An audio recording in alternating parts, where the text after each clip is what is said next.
In this video, you will learn how to deploy an app in Base44. Log into your Base44 account, visit the Base44 platform, then sign in with your email and your password.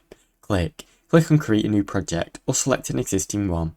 Choose to start a new app or continue with your previous created project. Upload your code or connect the GitHub repository. Import your code base by either uploading files or linking to your GitHub repo for continuous development. Choose your build settings. Select the framework such as Vue, React, etc. Select the environment variables. Add and adjust other build options if you need to. Click deploy to start the process. Base44 will begin building and deploying your app automatically. Wait for the deployment to finish, then preview your app. Once deployed, you will get a live link to preview and share your application. Now you know how to deploy an app in Base44. Thanks for watching. Don't forget to like and subscribe.